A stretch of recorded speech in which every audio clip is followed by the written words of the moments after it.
Do you like stories about haunted locations? Or maybe tales of cryptids and spooky folklore from around the world? If so, why not tune in to Haunted Escapes with Chris and Diane, where all this and more will be discussed. New episodes drop every Sunday, with visual versions the following Friday on YouTube. So why not come join us on our Haunted Escapes?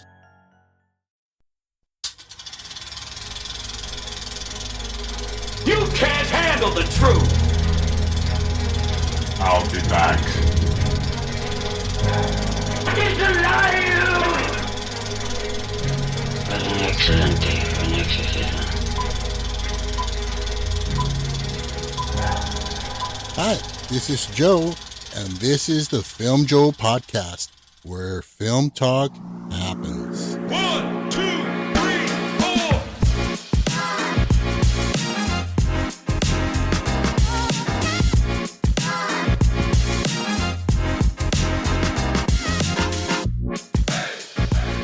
Welcome to the Filmjoe podcast, where we delve into the archives of lost films. I'm Joe, your host, and I'm here with Daisy. Hello. And today we are joined by a very special guest, Liss, of the very cool podcast, Ouch, Was That a Ghost? Welcome, Liss. Woo! Welcome. Thank you for having me. Awesome having you. So tell us a little bit about your podcast.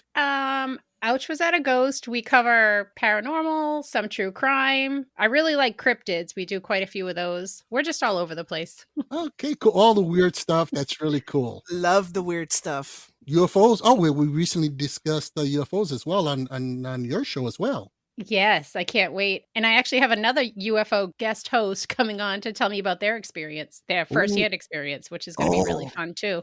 Oh, Okay, wow. I'm so there. I'm totally there. Wow. So it's basically what they call an experiencer.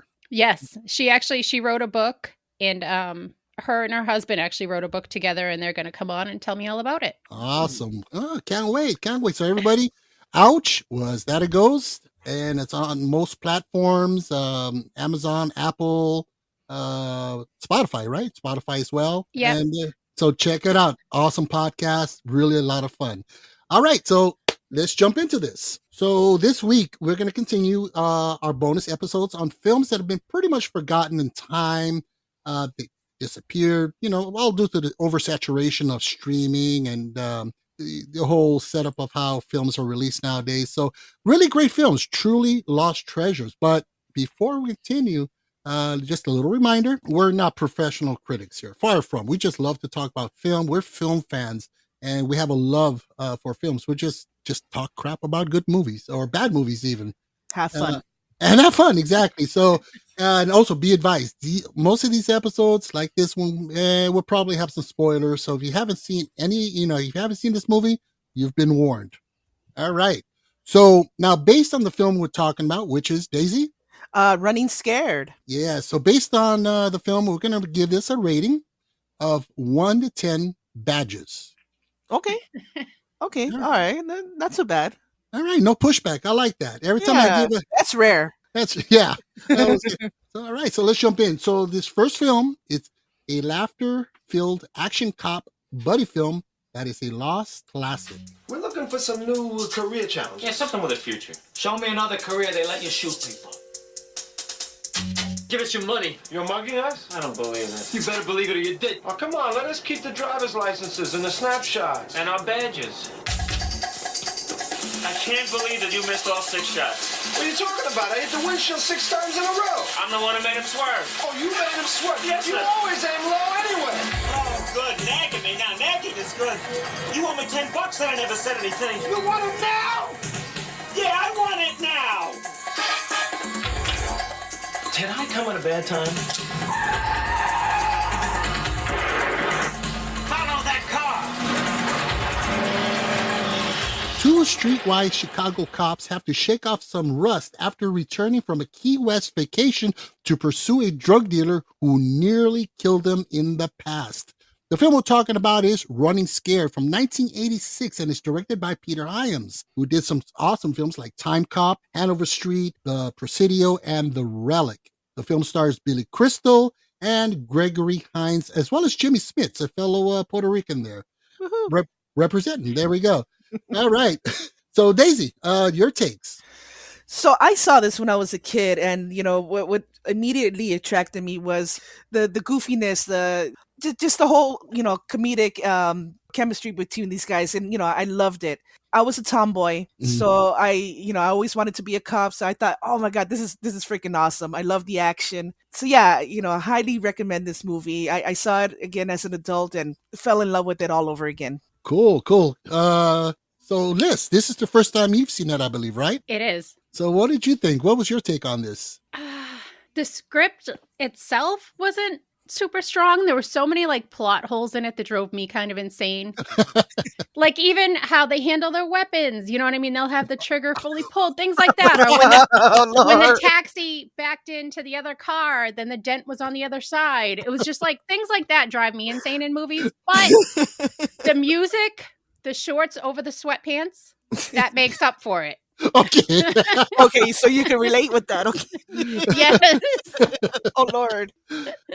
Well, it's funny because I caught a lot of those issues. Like, he cocks back the trigger and he has his finger on the trigger and he's pointing at the guy's. I'm like, wow, I don't know. That's kind of it does kind of bug me. Yeah, you know what? It has a ton of plot holes. It has a lot of elements that are like, but it's fun though. It is. I was saying, and Billy Crystal and Gregory Hines' chemistry kind of makes up for it. Yeah, no, Definitely. I agree. I mean, that's what helps the film. I mean, the film with anybody else or lesser knowns, I think, or lesser talents, I think it would not have been the film that it ended up being. You have Peter Hyams, who is a damn good director, and then you got Billy Crystal, Gregory Hines. Any other combination, this would have just been another run-of-the-mill action cop movie. I mean, the only other time that I've ever seen anything like that was with Mel Gibson and Danny Glover in Lethal Weapon. That kind of chemistry. Right, and that set the gold standard pretty much. Right. Lethal Weapon.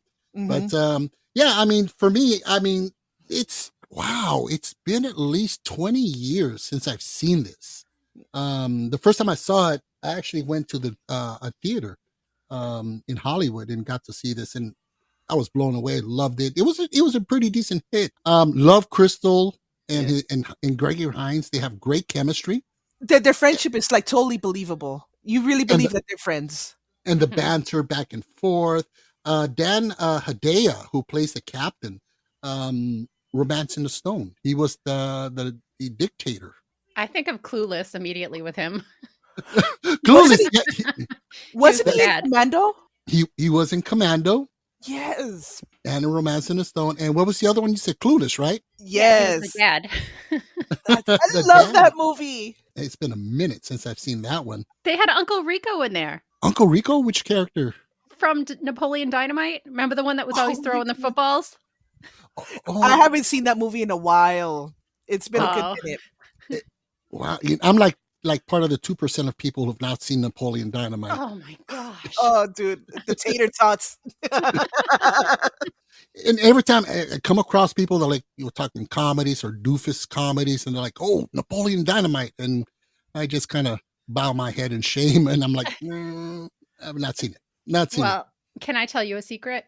Sure. I've never seen Lethal Weapon. Wow. I know. Girl, gotta get on that one. You're in for a treat. You know, it's funny because it's I actually kind of envy folks who have not seen movies like that and they have the chance to see it now. They're experiencing it for the first time. I mean, I've seen these movies a million times and I love them, Yes. but Mhm. but you're in for a treat that I'm so jealous when you see it. Yeah, and this is the reason why I wanted to do these episodes, because there's a lot of people out there that somehow miss these gems. So yeah, definitely give that one a try. You'll love it. Yeah, I will. good I will.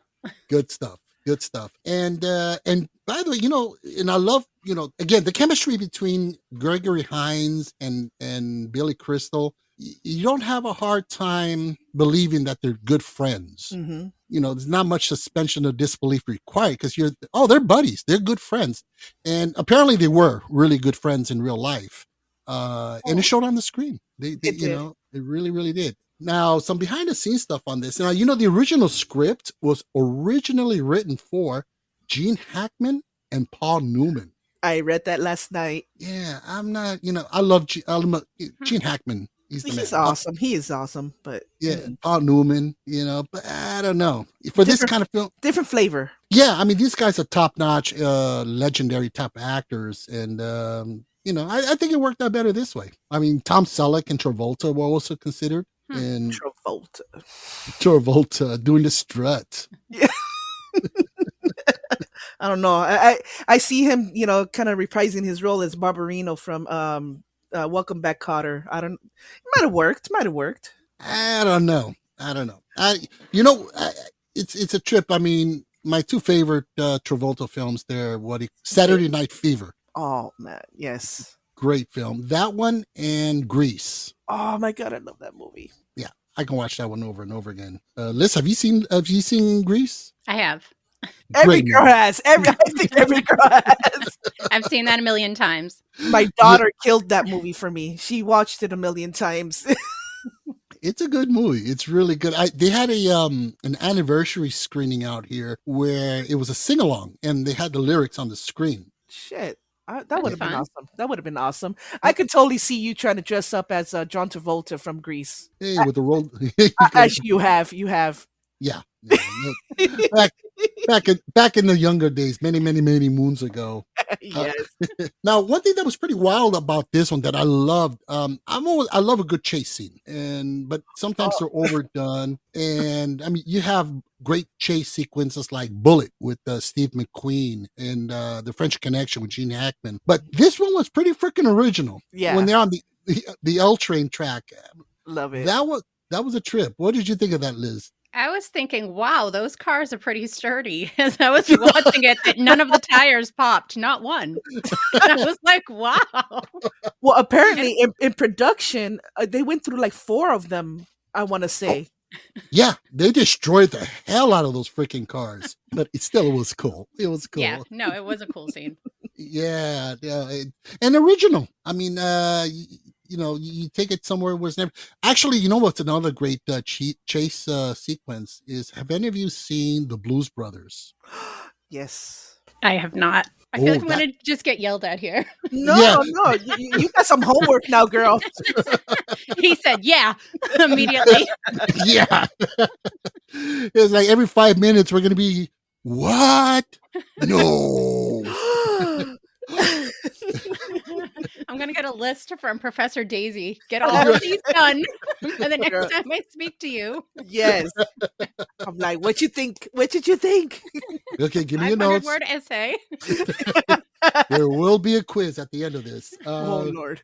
Yeah, no, The Blues Brothers is another one. That's a John Landis film with John Belushi, Dan Aykroyd. And it's the movies, the chase sequences or the car chases, they're over the top and they're ridiculous. They're really ridiculous. But there's a tad. But I think it's just meant to be, and it works for what it is. Unlike a lot of the garbage and shit that we get now with what was it? Fast and the Furious. Fast and the Furious. Oh, God. That's just ridiculous. Yeah.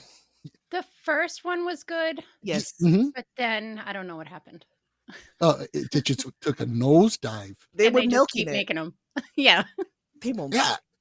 There's another one coming out. No. Yeah. It's like the Jason Voorhees series. Just won't die. I remember that.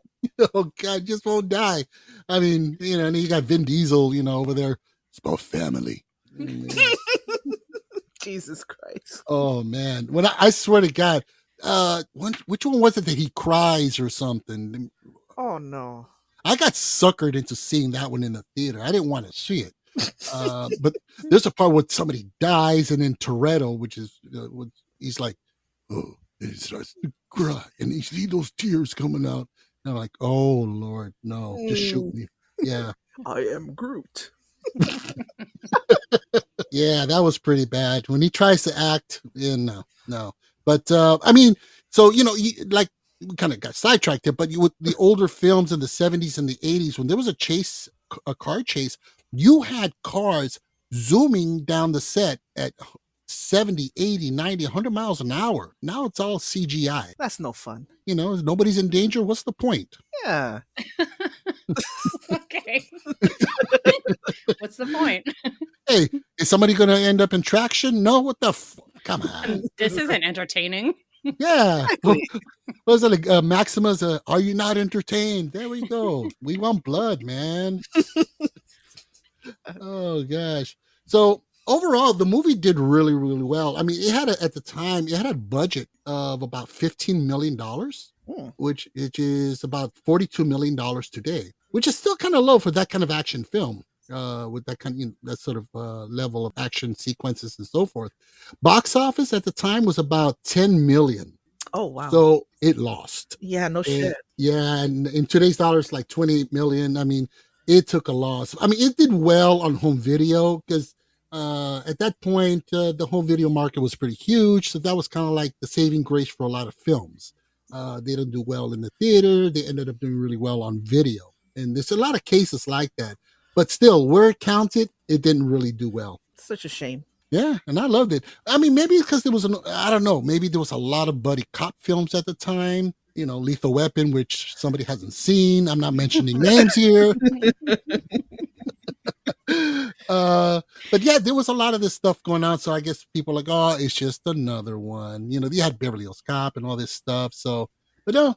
So now reviews and scores for this, it didn't, it got pretty good reviews. I mean, IMDb is sitting at a 6.5. Okay. Yeah, Metacritic, 49%. Rotten Tomatoes has a critic score of 63% and an audience score of 58. And Letterboxd is at 3.3 out of 5. So I'd have to say there's some average scores on there. I mean, it wasn't totally, they didn't take a major shit on it, but it wasn't exactly called the next Gone with the Wind or anything like that. It's just for fun. It's for fun. It's for fun. Alrighty, so let's go with our ratings here. Liz, since you are our special guest, you go first with your rating out of how many badges do you give this? Not diapers, badges. Okay. Not diapers is that, no, badges. Probably like a 7. All right, 7 out of 10 badges. That's pretty solid. Yeah, it's a hell of a fun movie, right? And I think that's what the point is overall. Yeah, it's purely for the acting. Like I said, I think the script was just so all over the place. It wasn't really that great of a script. They could have brought in his love story or love interest into more of it. They could have a lot of things. Yeah, it's funny because when I was watching it, I did see, because it is a formulaic film by the numbers. I knew that his wife or soon to be ex-wife, she was going to get in trouble. She was going to get, be in peril. He's going to have to rescue her. And upon doing so, they get back together, which we've seen a lot of. So I saw a lot of that coming. And, the bad guy, everything. It's the flaws that this film has. Yeah, it does telegraph a lot. So Daisy, what is your rating on this? So yeah, it was a very simple, straightforward, typical action movie of its time. Mm-hmm. Me as a kid, I appreciated that. It wasn't complicated. Bad guys getting busted by the good guys. It was funny. I love the action sequences. That chase scene was freaking redonkulous. I'm gonna give it 8 badges. 8 badges. 8 wow. badges. 8 badges. Badges, we don't need no stinking badges. Where's that from? That's oh jeez. What's his name? That actor. Oh geez. He was in The Good, the Bad, and the Ugly. He was the ugly guy. What's his name? You know what I'm talking about, right? The ugly one. Oh, thank you. That's very good. I haven't seen it.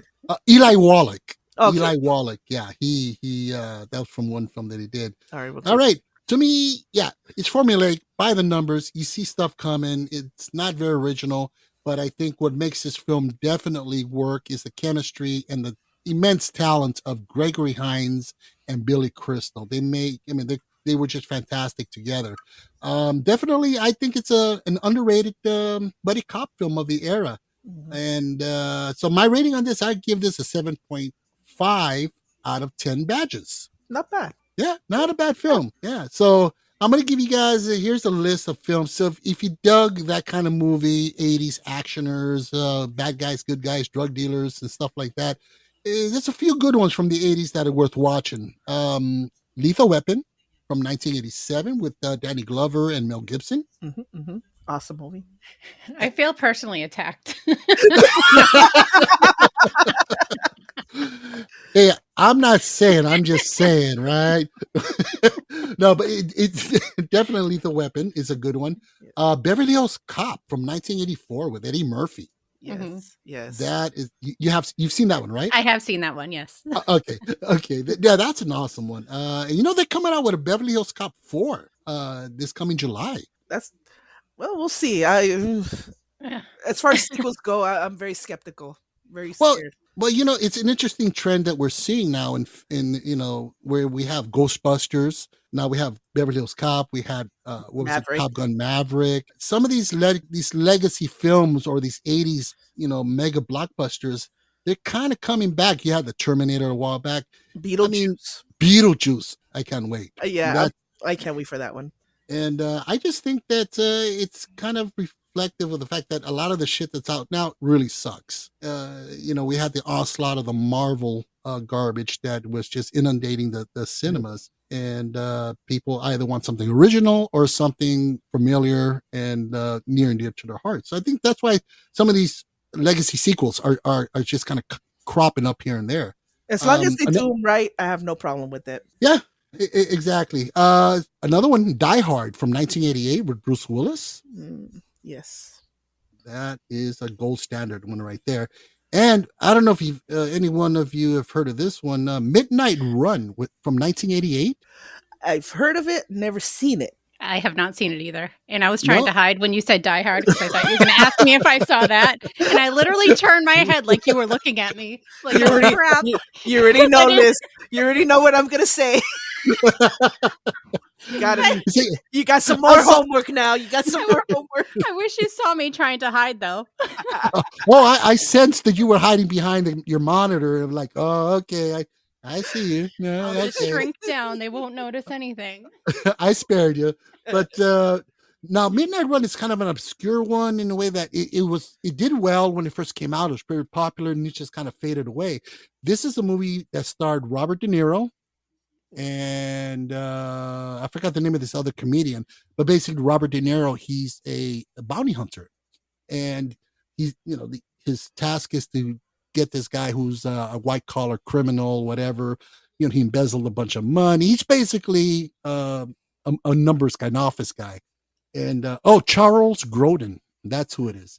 And yeah, he was in one of the Muppet movies. I know that. Yes. Oh my God, the Great Muppet Caper. Yes, that guy. But it's a great film because he got a really good comedian, and then you have De Niro, he's De Niro, and it's an action comedy. Yeah, and it ends up basically where they're on this cross country, trek, and the mafia's after them, the cops are after them. He's trying to keep this guy alive, and it's De Niro being De Niro, and it's directed by the same guy who did Beverly Hills Cop, Martin Brest. Yeah, so it really just one of those films that you talk about a long lost, forgotten film. Midnight Run. I mean, that one completely fell through the cracks after so much time. So more homework for you, Liss. Me too. I'll take that one. Yeah. So no, good stuff. Good stuff. So what do you guys say we start winding this down? Okay. Sure. Outstanding. So we really hope you enjoyed this show. Please help to support the pod by giving us a 5-star rating and or leave a good review. Hell, we'll take a 4-star. Daisy? Sure. I'll take a 3. You know what? Give me something. Throw me a bone here, right? Or another way you can help to support the pod is simply to subscribe and or follow us on Amazon, Spotify, iHeartRadio, Deezer, Audible, Boomplay, or wherever you get your podcast fix. Also, don't forget to swing by our Facebook group and leave a comment. Let us know what you think. Check us out on TikTok and our YouTube channel, where we have all our current episodes available as well. All of these links, they're in the show notes. Also, contact us directly via email at thefilmjoepod@gmail.com. Love to hear from you. So, Daisy, final thoughts. Liz, we shall talk again. Next time I talk to you, we're gonna talk some, Lethal Weapon. What are we gonna watch, Liz? We're gonna watch Lethal Weapon. We're gonna watch Die Hard. There you go. And Midnight Run. And Midnight. Midnight Run. All right. So, all righty. So join us next week when we continue to delve into the archives of lost films. I'm Joe. I'm Daisy, And I'm Liss. And this is the Filmjoe podcast. where film talk happens.